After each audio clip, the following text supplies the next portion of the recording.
Hello, how are you today? I am so glad that you're back with me. For those of you who may be new to my world, I'm Angela Orr. I'm a serial entrepreneur, including being a pharmacist, owning two of my own pharmacies for 15 years that I then cultivated to 8 figures. And then I exited that business so that I could go full time in my coaching and mentoring business, where I help women around the world from medication to meditation, as I say. And really, what I help people with is to really begin to love themselves exactly how they are, even if they're in the process of change, and to consciously create, or what I mean by that, consciously create, to really intentionally create a life of their dreams, like I've done for myself. I wanted to talk to you today about an area that I don't always talk about, but it's my personal transformation physically. So, over 10 years ago, I was at my highest weight. It looked on the outside like I had a lot going for me. I had two pharmacies, I had, which were thriving and doing well. I had a lot of friends, I traveled quite a bit, and then I was diagnosed with breast cancer. And I was also morbidly obese. I was at my highest weight, which is embarrassing to say, but I will say it. It's actually not embarrassing to say, it's just something that I don't share a lot. So my highest weight was 367 pounds. And then I was and here I am also with breast cancer. And I also drank a lot at that time. Almost, well, too much, definitely. When I got that diagnosis of breast cancer, life was never the same for me. I realized that stress was literally killing me, and that life could not continue on the way that it had been happening. And I decided at that minute that not only was I going to survive this, but I'm going to be a victor over it, and I'm going to thrive. And that's exactly what I've done. It's taken some time. I've gone on a journey, and my goal is to really help others who are struggling or going through some similar things to shorten the distance to where they really want to be. With myself and my transformation, at this point, I have successfully exited both of those businesses that caused me a lot of stress. I loved doing it, but at the time, and as time went on, I just realized that it was really very, very stressful. So I exited those businesses because I also wanted to take more time to shift into what I'm doing currently, which, as I said, mentoring, coaching, speaking, being a published author, hosting women retreats. So I am just so blessed that I really get to do what I want to do. As far as the weight loss, I've gained and lost hundreds of pounds over the years. And I really have struggled with doing shakes, doing, keto, doing non-keto, I never did do vegan, but doing all kinds of things that I would be successful for a while, and then something would happen and I would fall off and I would not be successful. And in this part of my journey, so I've released almost 100 pounds since my highest weight, 40 of which has been this year.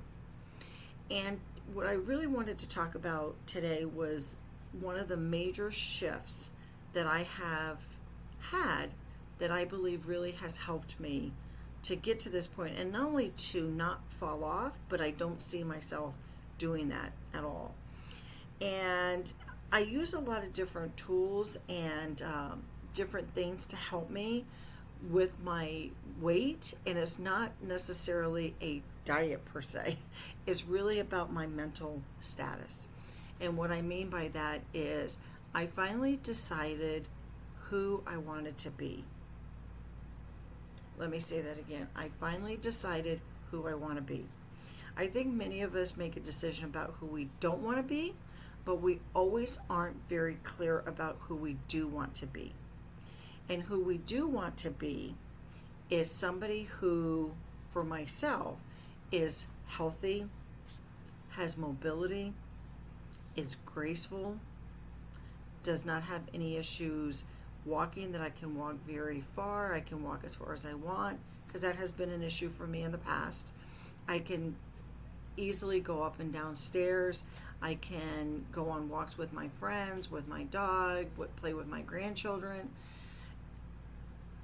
And when I made that decision, I also did not want to be a person who was, or I wanted to be a person who was free of obsession with food.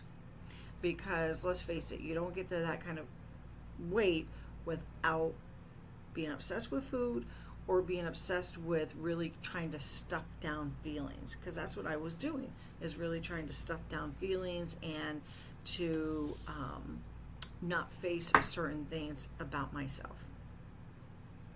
And over my journey, what I really discovered is that making a decision about who I am and writing it out, that is one of my secret weapons, is journaling.